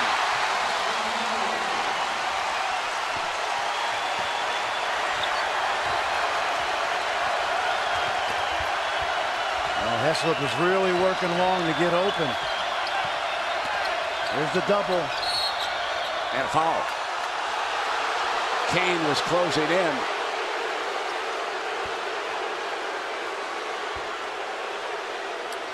When you double a post player, you got to come with high hands and put them straight to the ceiling. You can't be baited into reaching in.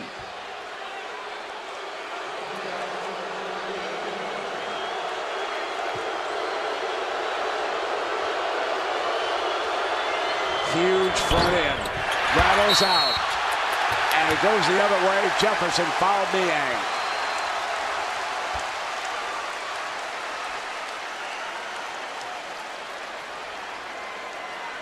And now they'll shoot one and on at this end. The Wounded Warrior from last night. If you weren't with us, he drew a charge late in that victory over Kansas. Blood gushing from a bag above the eye. Walks off the court and raises his right fist in triumph.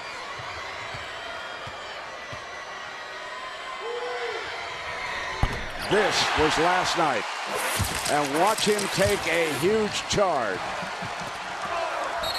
Split open by the elbow. Required stitches in the locker room. Now he knocks down 2 huge free throws. Cyclones up 6. 2 minutes. Plenty of possessions left for Baylor. They don't need to panic. They just need good shots.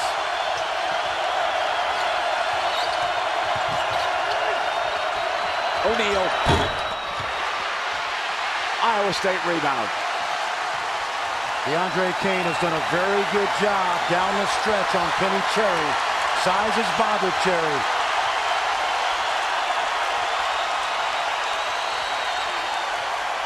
A minute and a half away from a Big 12 championship.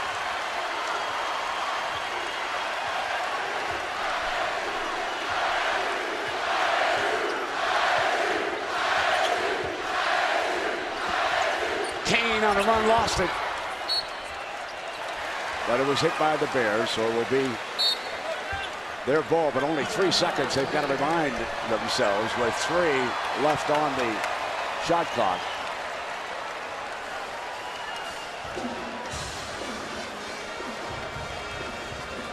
Well, championship week continues Sunday on ESPN. The ACC championship will feature Duke and Virginia.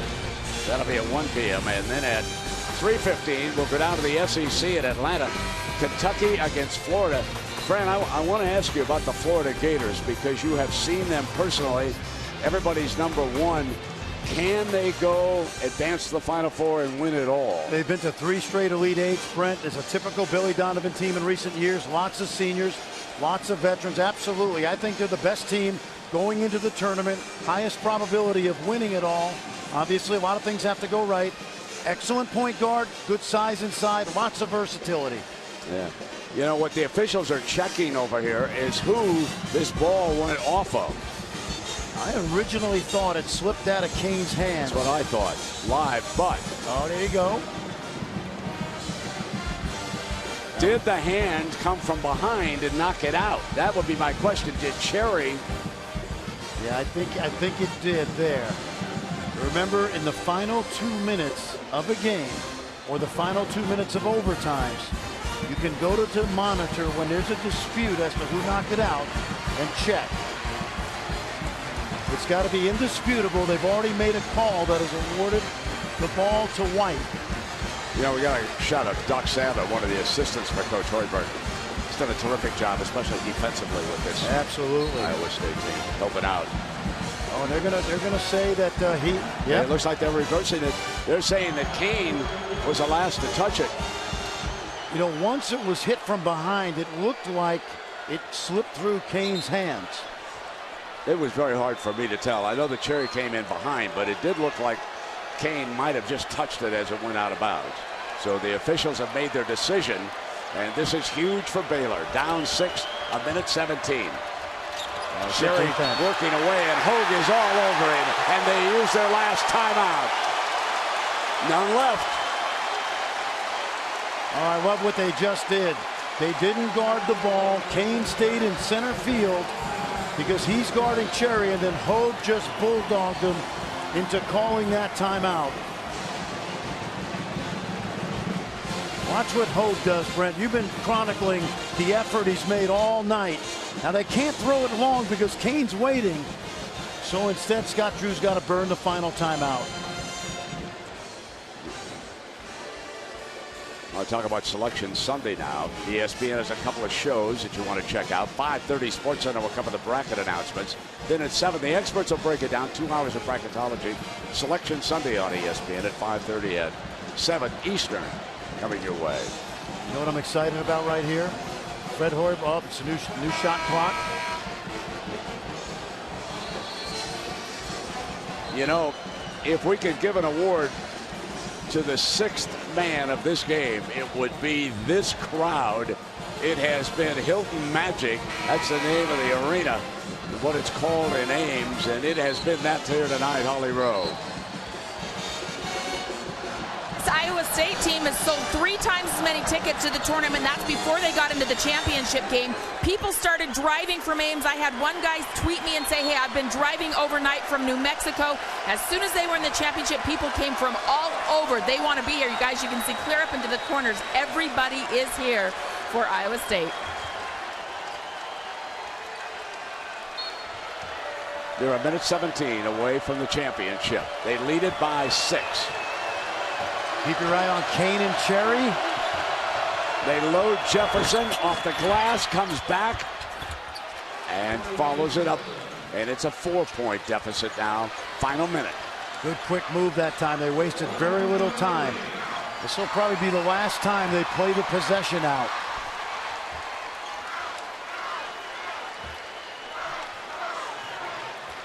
Bringing it down now. Running another 7 seconds off the clock. Up by a couple of possessions. Niang drives it to the hole. Wraps it around the 7-footer Austin. Now Baylor's in the hole. They got to score quick. They probably need a 3. Austin off the front of the rim. Rebound Iowa State. The victory's at hand. O'Neal fouls Kane. Crowd on its feet.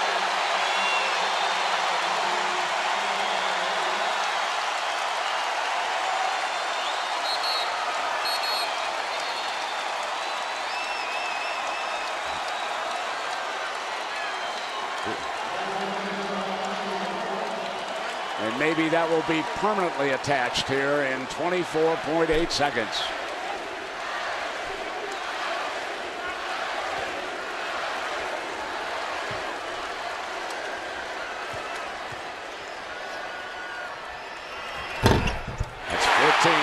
rolls in, and he's perfect at the free throw line. DeAndre Kane on the All Big 12 team.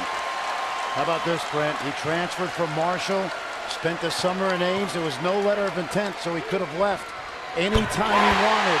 He stayed.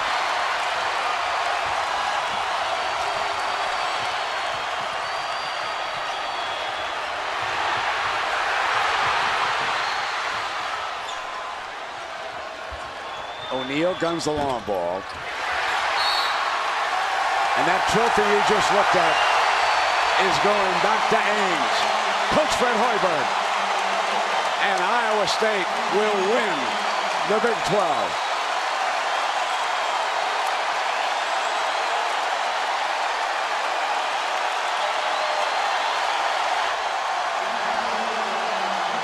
The Hoiberg family, mom, one of the daughters.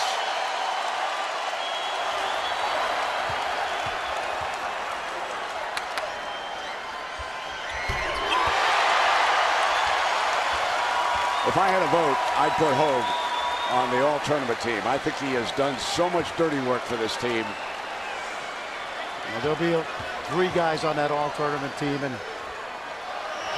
an amazing run. Down by 10 in the first half. Sherry. The Baylor Bears' magical run is coming to an end. And what a gutty performance it was. We want to remind you that after our coverage, you can go to ESPN3 to watch live coverage of the Phillips 66 Big 12 Championship Trophy presentation.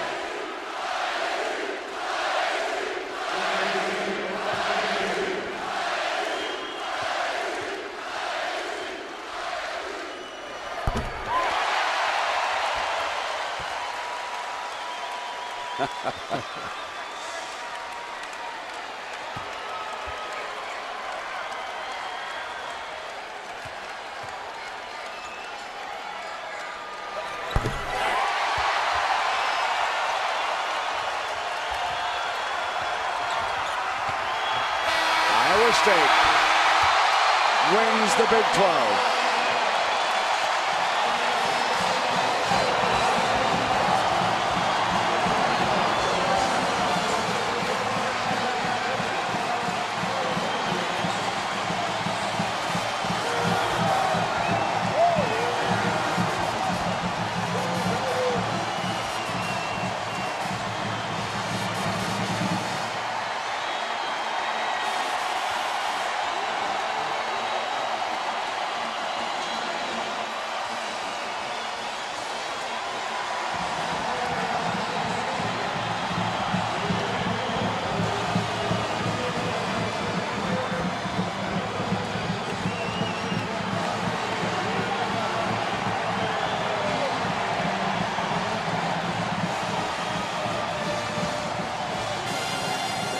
Iowa State, Fran, just continued to come back all season long. Says a lot about the character of the team, the job Fred Hoiberg and his coaching staff did.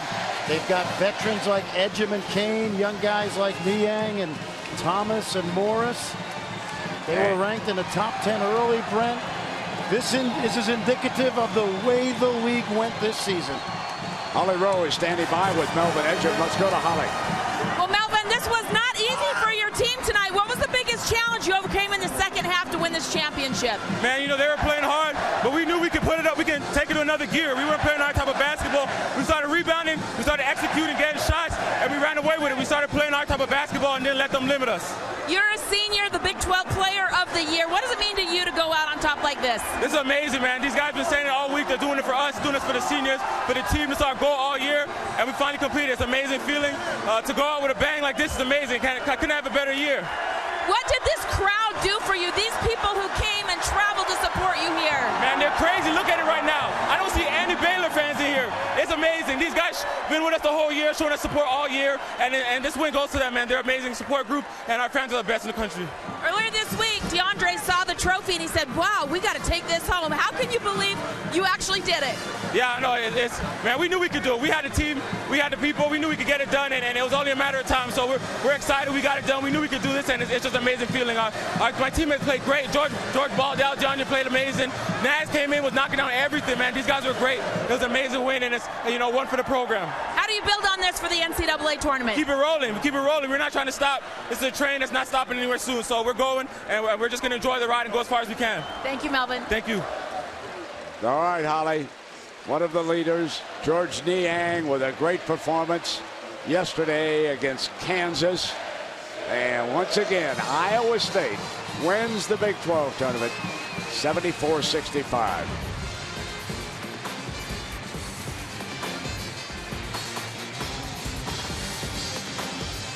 Coming up next is SportsCenter. Thanks for joining us for a great season of Big 12 basketball. For Frank, for Shella, and Holly Rowe, and our entire ESPN crew, I'm Brett Musburger saying so long from Kansas City.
execution of Fred Hoiberg getting his best players, key shots in key moments.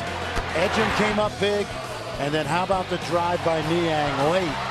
Just getting to the rim, a little floater over the big fella. And wonderful, wonderful tournament. It's been a great season in the league, and we have a great champion.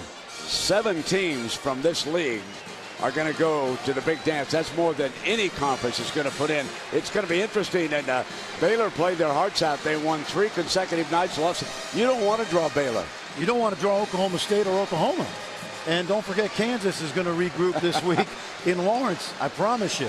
And the part of the great story here in Kansas City was the support of the Iowa State Cyclone fans. You cannot say enough about how they supported this team and how many of them drove down for the championship.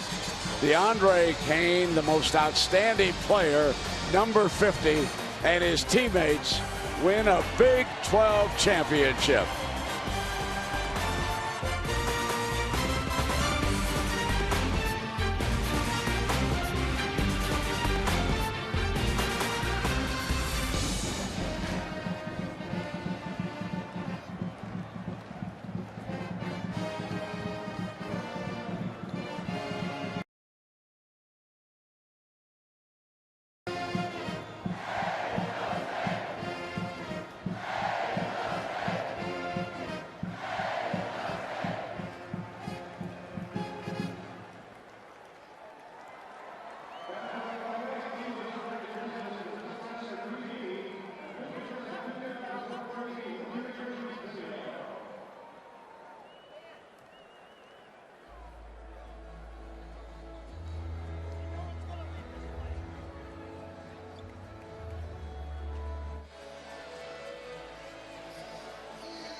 In a year where the Big 12 might have been the best conference in college basketball, maybe the most competitive top to bottom, Iowa State is the Big 12 tournament champion.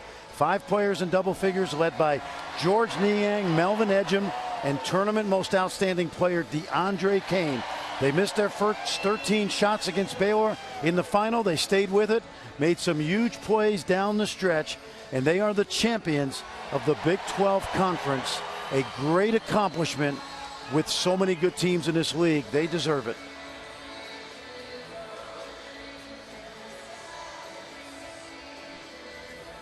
Okay, got it. You got it. You got it, no problem. Nah, don't worry about it. I'm good.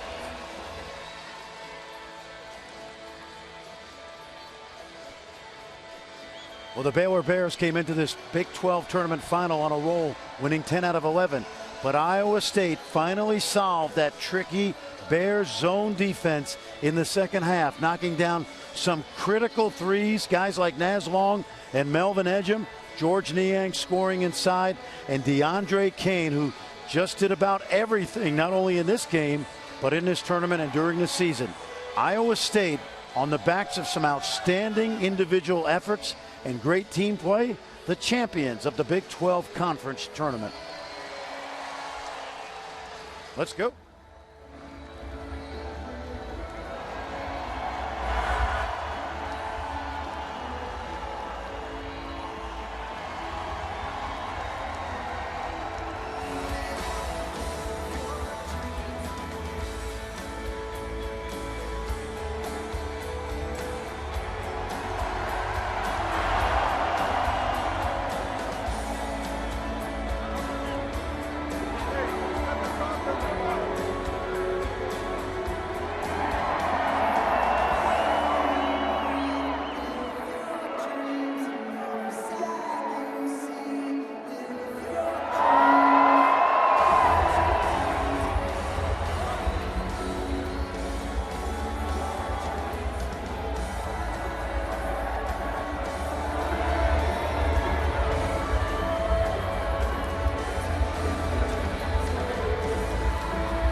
State Cyclones are 2014 Big 12 basketball champions.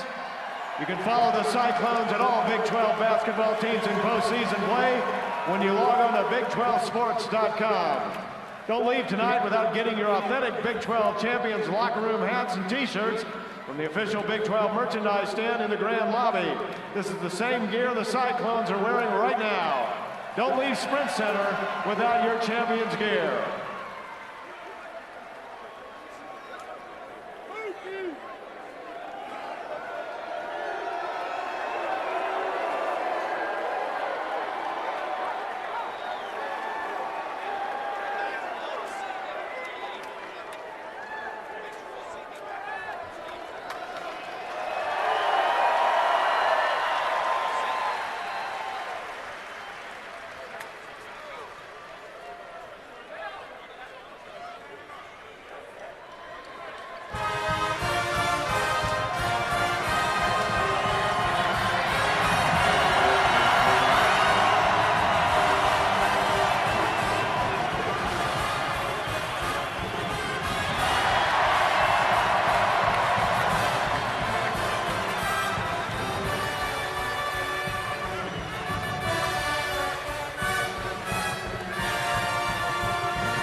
Here are the final stats for today's championship game. Baylor was 23 of 57, 40%. 8 of 23 from three-point range, 35%. 11 of 16 from the free throw line, 69%. Iowa State was 24 of 48 from the field, 50%. The Cyclones in the second half hit 16 of 23 for 70%. The Cyclones hit 8 of 15 three-pointers for 53%, 4 of 4 in the second half, and 18 of 24 free throws, 75%, 11 of 12 in the second half.